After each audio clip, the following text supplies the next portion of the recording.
Assalamualaikum warahmatullahi wabarakatuh.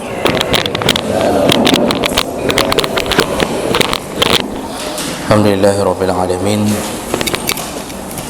Wa bihi nasta'in ala umuri dunya waddin. Asyhadu an la ilaha illallah wahdahu la syarika lah wa asyhadu anna Muhammadan 'abduhu wa rasuluhul karim. Allahumma shalli wa sallim على نبينا وسيدنا محمد وعلى آله وأصحابه أجمعين. أما بعد رب اشرح لي صدري ويسر لي أمري واحلل عقدة من لساني يفقهوا قولي. Segala puji bagi Allah, kemudian salawat dan salam kepada Rasulullah, kepada keluarga dan seluruh sahabat-sahabatnya. Ya Allah, muliakan insyaAllah Bapak Ibu yang telah berhadir karena Allah, dan mudah-mudahan kehadiran kita menjadi catatan pahala bagi kita di hari kiamat nantinya insyaAllah. Jemaah salat subuh yang dimuliakan Allah, di pertemuan kita sebelumnya kita sudah membahas seputar rukun puasa, syarat-syarat sah puasa, dan kemudian setengah dari pembahasan sunnah-sunnah di dalam Ramadan atau puasa. Di antara sunnah dalam Ramadan yang sudah kita bahas, yaitu seseorang hendaknya jangan meninggalkan sahur walaupun cuma sedikit, dan sahur yang terbaik adalah dengan cara memperlambatnya, ya, mengakhirkan sahur. Artinya semakin dekat dengan azan semakin baik sahurnya, ya.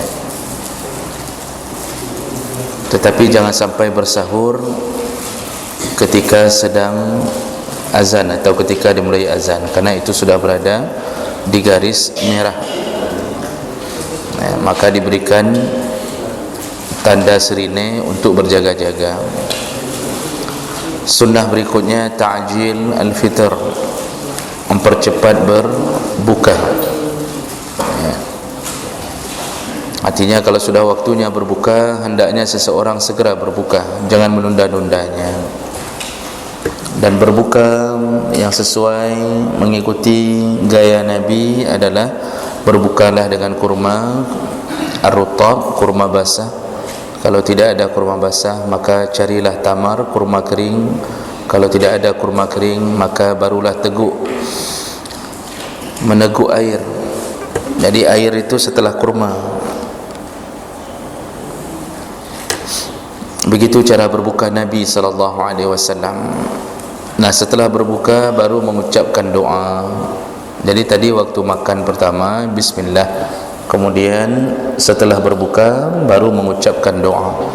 Doa ada beberapa versi, boleh mengucapkan zahabat dhama wa batalatil uruq wa sabatal ajru insyaallah. Boleh juga mengucapkan Allahumma laka sumtu wa bika amantu wa ala rizqika aftartu. Itu juga boleh, ya. Berikutnya yang keempat, sunnah dalam Ramadan taftir saimin. Ini sudah kita bahas, perbanyaklah memberi makan orang berbuka puasa, ya. Karena dengan memberi makan orang berbuka puasa, pahalanya dikopi oleh Allah, lalu dipaste ke atas catatan amal kita sempurna, tanpa mengurangi pahala orang yang berbuka itu, hanya dengan memberi makan orang berbuka. Utamakan memberi makan orang berbuka mereka yang fakir dan miskin. Minggu yang lalu saya ingatkan Bapak Ibu, sebelum Ramadan datang, kira-kira di hari megang itu, bagi yang punya harta, buatlah paket menjelang Ramadan, apalagi ini musim corona, ya. Jadi keluarkan harta 1 juta, buat paket 10, contoh, satu paket isinya 100. Isinya boleh gula 2 kilo, minyak 2 kilo, tidak harus bimoli, yang lain pun boleh, ya. Kemudian sirup 2, pokoknya yang mereka bisa berbuka. Nah, itu semenjak mereka menggunakan fasilitas kita beri, lalu mereka berbuka puasa dengan apa yang kita beri, maka kita mendapatkan pahala sempurna dari mereka, sempurna dari mereka. Jadi kita dua kali pahala, pahala puasa sendiri dan pahala puasa orang, ya, sekaligus dapat pahala sedekah, mengurangi kesulitan hidup sesama muslim. Oh, ternyata orang miskin yang kita beri tidak berpuasa, itu bukan urusan kita, itu urusannya dengan Allah, ya. Tapi kalau kita tahu dengan jelas dia tidak puasa, dari awal kita sudah tahu, tidak usah kasih yang model begitu, karena yang disuruh adalah memberi makan orang yang berbuka, bukan orang yang tidak puasa. Nah, tapi kalau nanti setelah kita yakin dia puasa, ternyata dia tidak puasa, maka itu bukan urusan kita. Baik, berikutnya Bapak Ibu maka Allah Subhanahu wa taala, sunnah berikutnya dalam Ramadan, al-ightisal minal janabah wal haid wan nifas qabla al-fajr. Sunnah hukumnya bagi mereka yang berjunub, punya haid dan nifas, kalau seandainya suci di tengah-tengah sebelum datangnya fajar, sunnah hukumnya untuk mandi lebih dahulu sebelum subuh, ya, sebelum datangnya waktu subuh itu disunnahkan mandi wajib. Kenapa? Liyakuna ala tuhrin min awwalis saum, agar dia tercatat sebagai orang yang suci dari awal puasa. Karena pada dasarnya dibolehkan tidak mandi dulu malam junub, ya. Kan Ramadan itu kan enggak dilarang, malam hari itu enggak dilarang apapun. Dulu pertama sahabat itu awal-awal turunnya syariat Ramadan, mereka tidak berani, bahkan tidak berani berhubungan suami isteri, tidak berani, takut batalnya puasa di siang hari. Malam pun mereka enggak berani melakukannya, awal-awal turunnya syariat puasa. Tapi enggak ada yang berani tanya ke Rasulullah, apakah boleh di malam hari Ramadan melakukan hubungan keluarga? Enggak ada yang berani tanya, karena merasa aib dan malu kepada Rasul. Nah, apa yang terjadi? Ternyata Umar melakukannya. Ketika Umar bin Khattab melakukannya, lalu besok paginya dia langsung tanya ke Rasulullah, ya Rasulullah, tadi malam aku telah melakukan hubungan suami istri, apakah puasaku sah? Artinya puasa kemarin itu sah tidak? Sebab tadi malam ada terjadi hal tersebut. Disitulah ternyata diturunkan ayat oleh Allah, uhilla lakum lailatas siyam arrafathu ila nisaikum, dihalalkan bagimu malam-malam Ramadan untuk berhubungan suami istri. Dan ternyata yang menyelamatkan semua sahabat adalah pertanyaan Umar. Makanya orang-orang yang batat-batat sedikit itu perlu, kita enggak berani nanya, di Umar ke hamba laju. Semenjak Umar bertanya, ternyata halal. Disitulah semua sahabat merasa lega. Ternyata jeut lah kau, perci dawiknya yang tertun-tun, perci dawiknya. Makanya pemberani itu menyelamatkan semua. Jadi jemaah maka Allah, sebenarnya hukum dasar itu sahur, misalnya junub, sahur tidak mandi lebih dahulu boleh, karena mandi junub itu berhubungan dengan salat subuh. Jadi kan misal sahur enggak mandi, kita makan sahur dalam keadaan berjunub, boleh, puasanya sah. Lalu bunyi azan, berarti kita belum juga mandi. Mungkin bagi perempuan bisa saja mandi setelah selesai azan. Kalau laki-laki mungkin ingin mengejar jamaah, dia mandi paling kurang maksimal di waktu azan. Tapi yang sunnahnya bagaimana? Lebih bagus mandi sebelum masuk subuh, sebelum azan sudah mandi, itu lebih bagus, agar waktu azan berbunyi kita sudah dalam keadaan suci. Itu yang terbaik. Nah, walaupun tadi boleh untuk menunda mandi selama dia menundanya sampai menuju ke solat subuhnya. Baik, kemudian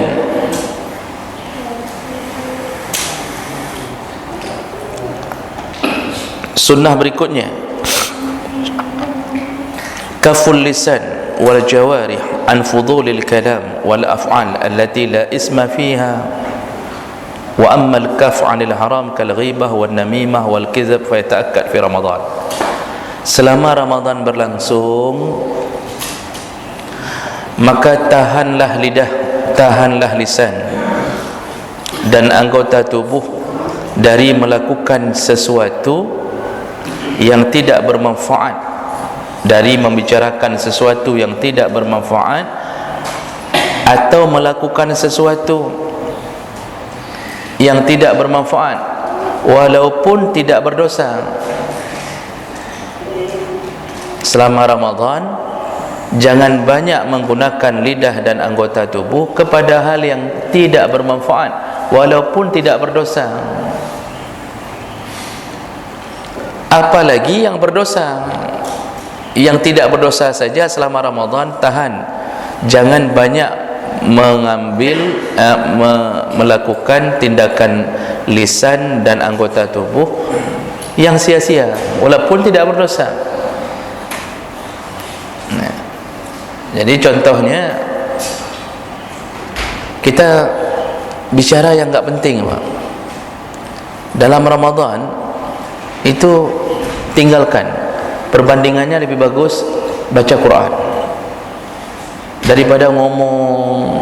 Habis salat duhur duduk di depan musalla ngomong. Memang ngomongnya enggak ada yang haram, mungkin dia enggak ngupat orang, dia enggak ngupat apapun, tetapi dia tidak bermanfaat. Duduk sampai menjelang asar tak apa-apa. Ini tidak baik untuk dilakukan selama Ramadan, karena Ramadan itu bulan bonus untuk menyelamatkan diri.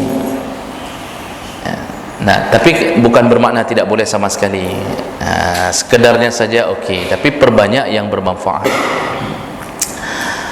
Jadi lebih bagus buat pengajian dalam Ramadan. Jadi kalau kita ini masa-masa ditahan dari corona, bagus buat pengajian zuhur.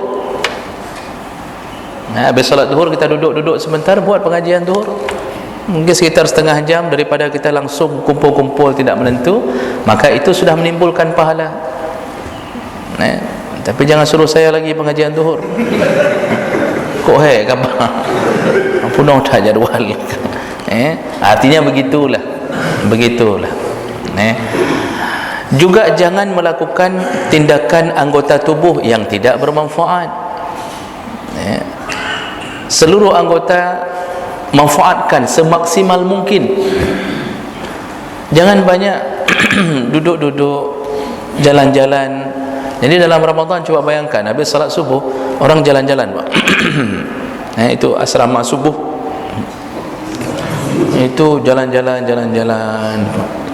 Seluruh komplek dia keliling. Itu dalam Ramadan. Sebelum Ramadan enggak pernah jalan-jalan. Hantam deh biji. Tapi begitu Ramadan sudah mulai, habis salat subuh itu Quran enggak baca, semuanya enggak ada, jalan keliling komplek.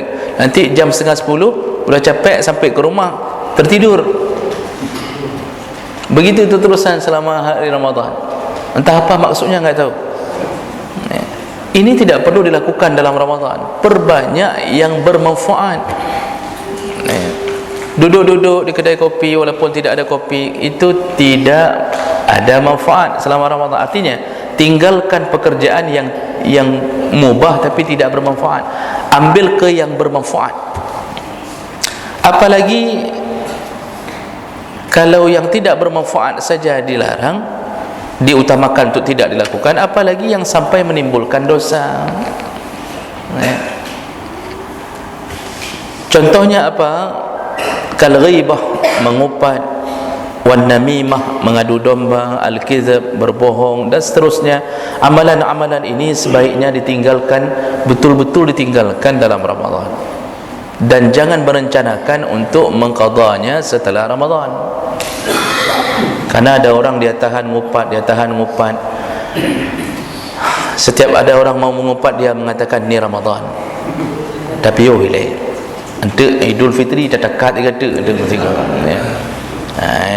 Itu berarti enggak ada taubat, berarti merencanakan maksiat di hari raya ya. Bapak Ibu maka Allah Subhanahu Wa Taala, ada hadis Nabi ini patut kita renungi. Hadis ini sebenarnya mengancam semua mereka yang masih melakukan maksiat.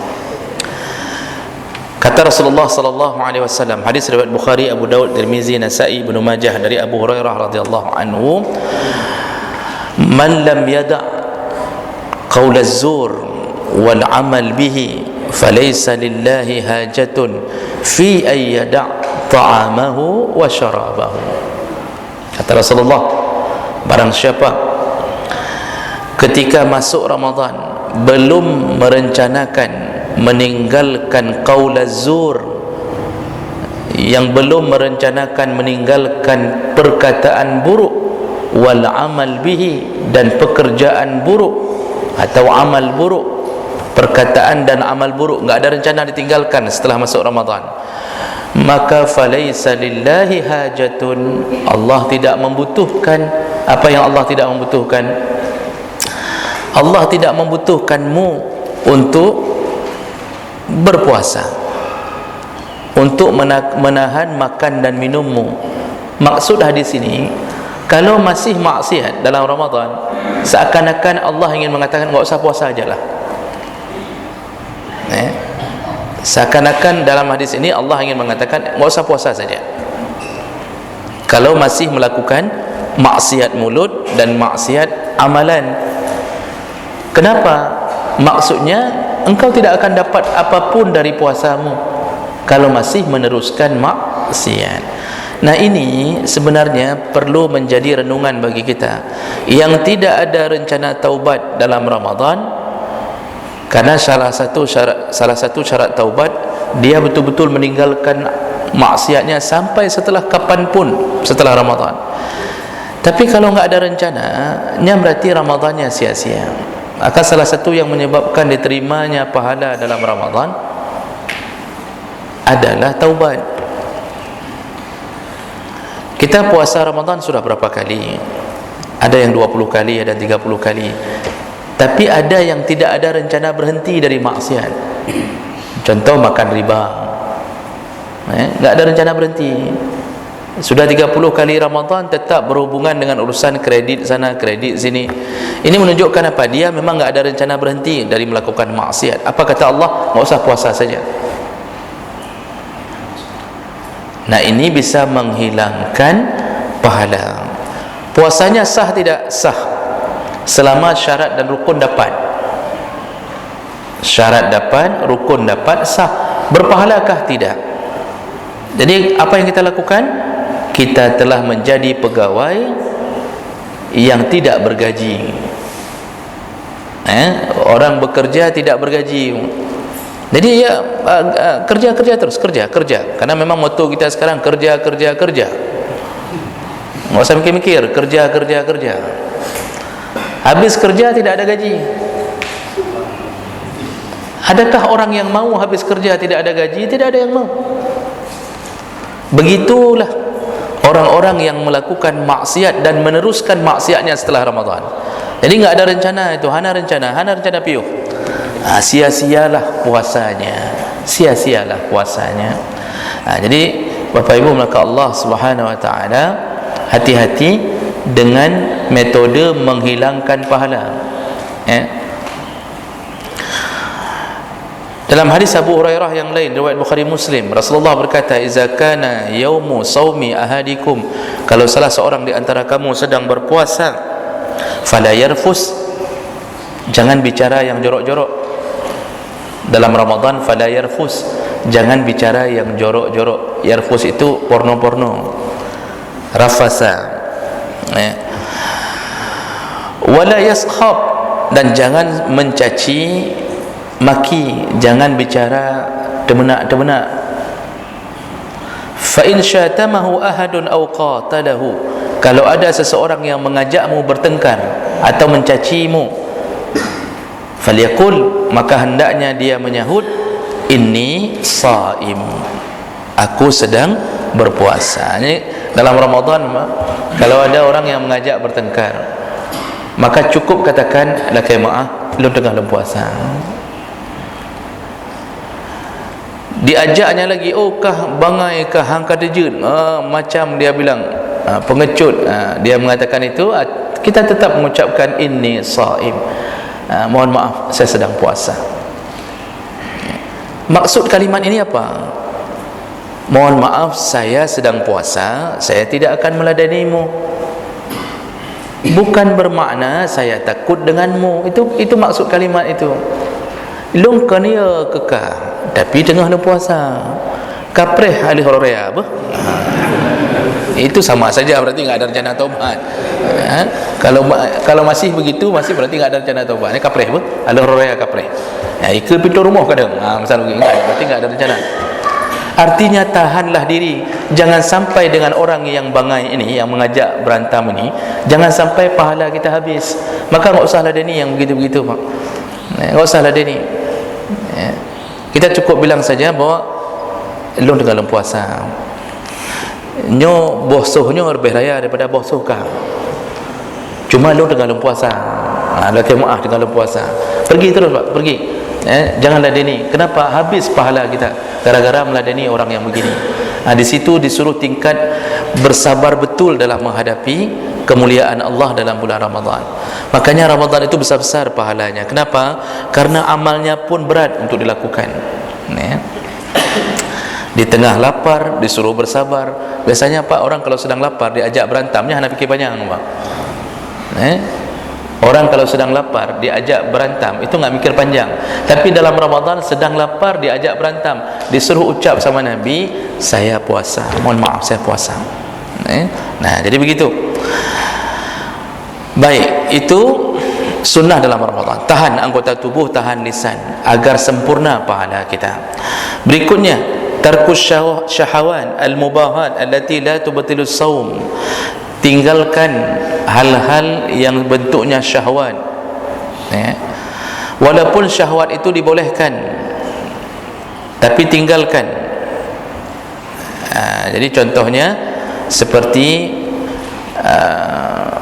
berlezat-lezat dalam mencicipi, mencium sesuatu, kasyami raihan. Jadi misal kita dalam Ramadan pakai minyak wangi, yang minyak wangi itu kalau kita hirup enggak akan batal puasa kita.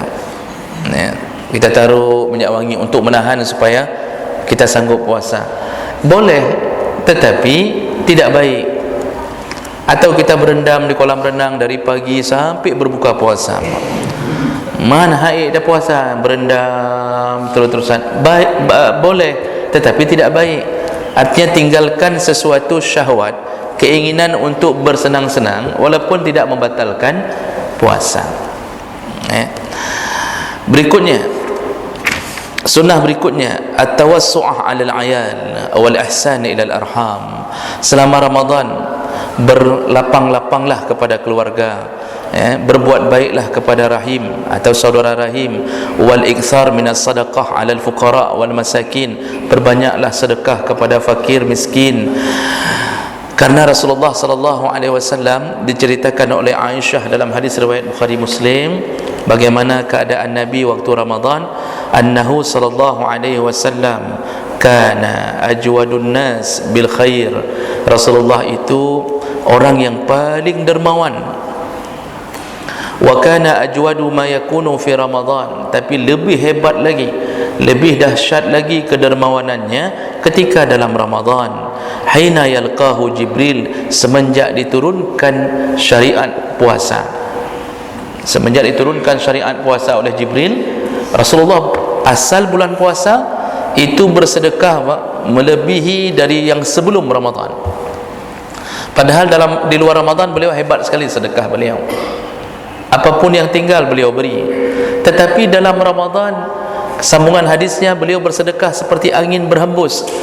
Angin berhembus enggak berhenti-berhenti. Apa yang ada? Seakan-akan kalau rumahnya boleh dijual, maka dia jual rumahnya untuk bersedekah. Maka berbaik-baiklah dalam Ramadan, sedekah habis-habisan. Terutama kita yang gaji di atas 10 juta, bersedekahlah habis-habisan Bapak Ibu, terutama kepada siapa? Fakir miskin. Dan utamakan fakir miskin dari golongan keluarga sendiri, itu lebih utama. Jadi cari dulu anggota keluarga yang miskin-miskin. Pikirkan di kampung berapa orang adik bapa yang miskin, adik mama, opa, oma, tulang, macam-macam. Itu pikirkan, keponakan-keponakan kita pikirkan, itu duluan. Karena bersedekah kepada orang yang punya hubungan keluarga dapat 2 kali lipat pahala sedekah dan pahala silaturahim. Nah, setelah itu baru fikirkan kepada tetangga, orang-orang di samping kanan kiri. Itu berikan apapun yang bisa selama Ramadan. Setelah itu selesai semuanya, orang bergembira dengan kekayaan kita, maka Allah pun bergembira memberikan kekayaan pada orang yang tepat. Jadi Bapak Ibu, maka Allah selama Ramadan habis-habisan Pak. Apa yang bisa lakukan. Karena Ramadan itu tidak lama, dia cuma 29 atau 30 hari. Setelah itu kita tidak dapat pahala sebesar itu. Jadi pahalanya kembali kepada prosedur antara 10 sampai 700 kali lipat. Dalam Ramadan tidak berlaku prosedur itu. Karena dalam hadis qudsi Allah mengatakan, as-saumu li, Ramadan itu milikku, wa ana ajzi bihi, dan suka-suka aku untuk membalasnya. Suka-suka aku, kata Allah. Tak berlaku itu 10 sampai 700 kali lipat, tidak berlaku. Suka-suka Allah. Ini hebatnya Ramadan. Baik, sunnah berikutnya, al-istighal bil ilmi wa tilawatul Quran wa mudarasatuhu. Selama Ramadan sibukkan diri dengan menuntut ilmu. Sibukkan diri dengan menuntut ilmu. Maka tadi saya bilang, buat saja pengajian Pak. Pengajian mungkin duhur sebentar, habis solat duhur setengah jam, buat pengajian, duduk sebentar. Nanti kalau maghrib, kalau tarawih itu sudah pasti menjadi kebiasaan.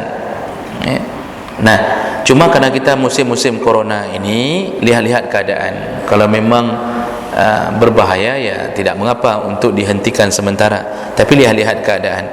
Oh, enggak bisa buat pengajian, maka belajarlah ilmu selama Ramadan. Kalau bisa ada target, selama Ramadan baca buku apa? Usahakan baca buku fikih, paling kurang manasik Ramadan dibaca. Jadi ada satu hal yang dia sibukkan diri.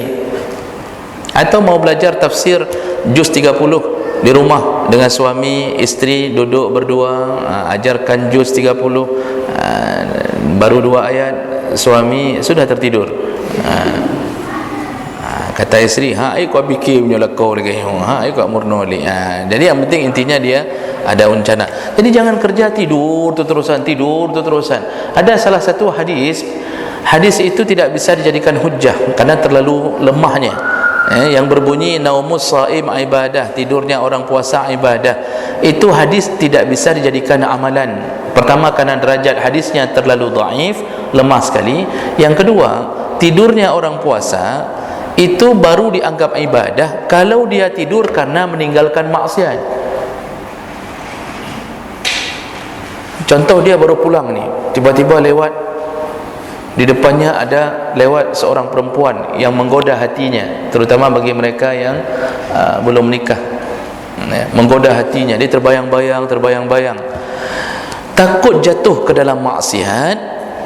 Sebaiknya begitu sampai ke rumah langsung tidur.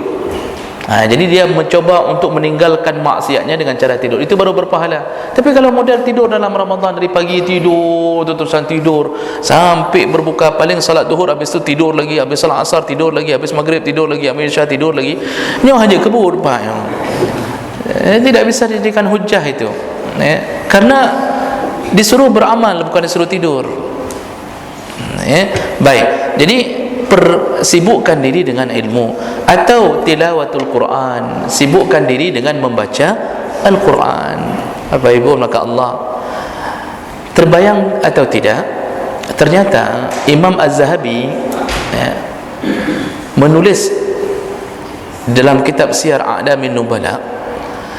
Imam Syafi'i, Imam Zahabi salah satu ulama dari mazhab Syafi'i, beliau menulis Imam Syafi'i dalam Ramadan itu mengkhatamkan Quran 40 kali.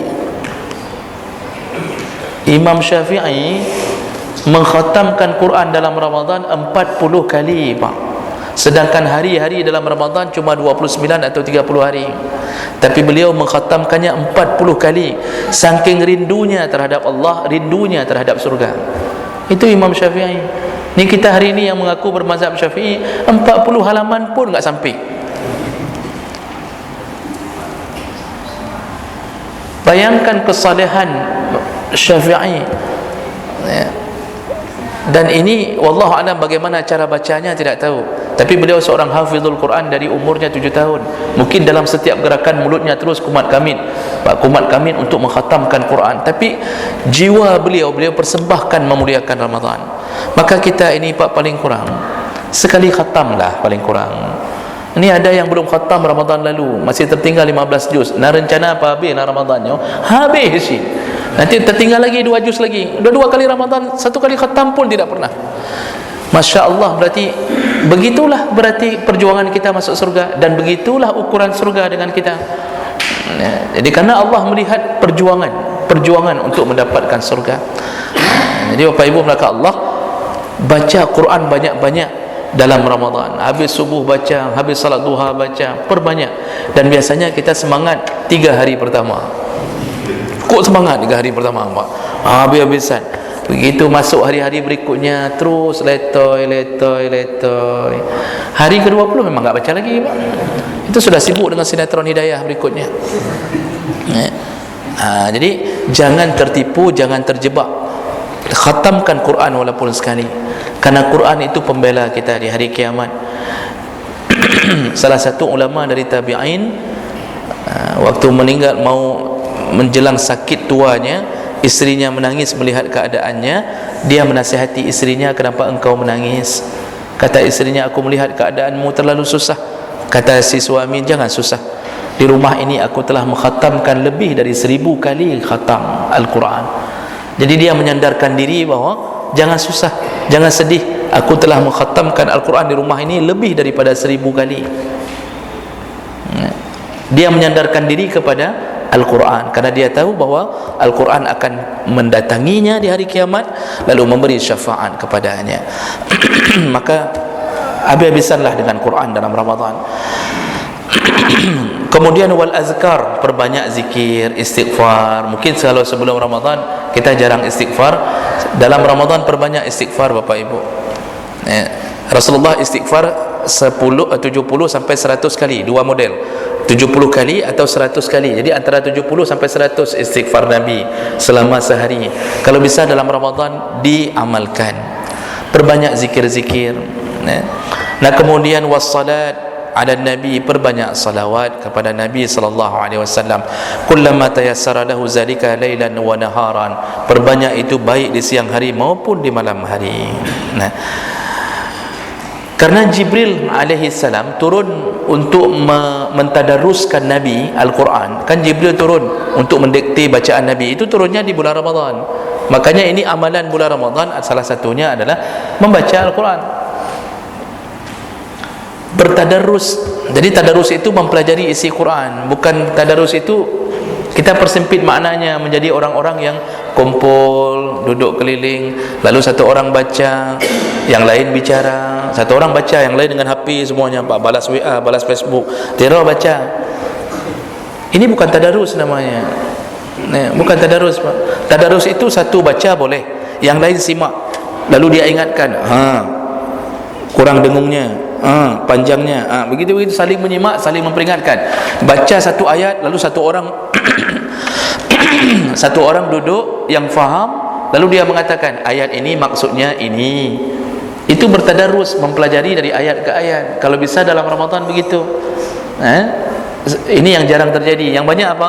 Habis tarawih anak-anak kumpul, kemudian baca, berserak-serak baca sambung-sambung. Yang enggak baca main-main.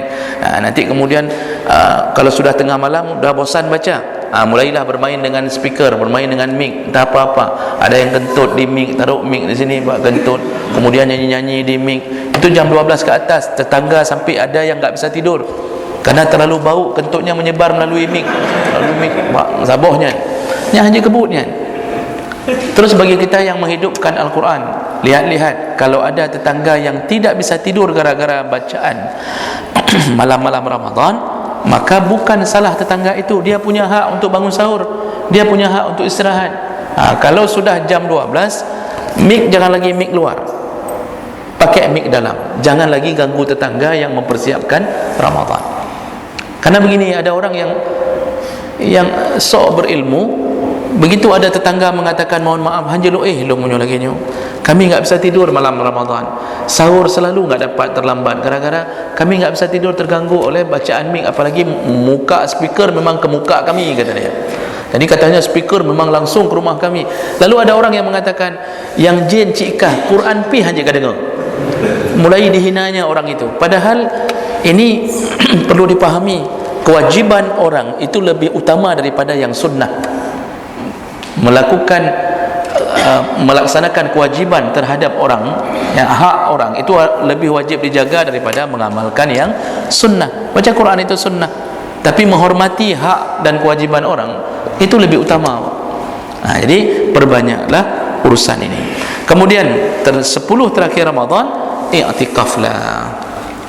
10 terakhir Ramadan utamakan i'tikaf, karena Rasulullah sallallahu alaihi wasallam, kata Aisyah, kana Nabi sallallahu alaihi wasallam idza dakhala al-ashr al-awakhir, Rasulullah kalau sudah masuk 10 terakhir, ahya al-lail, dia menghidupkan malam, wa aiqadha ahlah, lalu dia membangunkan keluarganya, wasyaddal mi'zar, dan dia mengikat pinggangnya. Maksud mengikat pinggang, dia tidak lagi tidur di 10 terakhir Ramadan. Jadi i'tikaf itu di mana? Yang lebih utama i'tikaf di masjid. Tidak ada i'tikaf di rumah. Yang disebut i'tikaf di masjid, bukan i'tikaf di rumah. Yang namanya masjid mana? Coba buka kitab kembali. Yang namanya masjid yang di dalamnya dilakukan salat 5 waktu di atas bangunan atau tanah yang telah diwakafkan untuk Allah. Kalau tanah itu belum diwakafkan untuk Allah, belum disebut masjid. Karena dalam surat Jin disebutkan wa annal masajida lillah, masjid itu milik Allah. Jadi baru disebut masjid kalau diwakafkan untuk Allah. Walaupun punya pribadi, tapi dia telah mewakafkan untuk Allah, berarti tanah wakaf. Berdiri bangunan, ada salat 5 waktu, sudah disebut masjid. Tetapi baru disebut masjid jami' kalau didirikan Jumaat di dalamnya. Jadi selain masjid jami', selain masjid yang ada Jumaat, semuanya disebut masjid jami'. Yang tidak ada Jumaat selama salat 5 waktu jalan, sudah disebut masjid.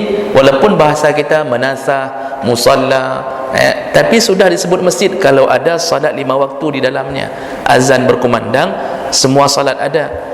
Maka bolehkah i'tikaf di sini? Lihat syarat tadi. Ini sudah disebut masjid, Pak. Walaupun kita menyebutkannya musalla mukhlisin, atau menasah mukhlisin, tapi ini bahasa kita menasah. Ini masjid kalau sudah dilakukan, sudah cukup syarat masjid, maka berlakulah hukum masjid. Yang datang ke sini berlaku tidak tahiyat masjid?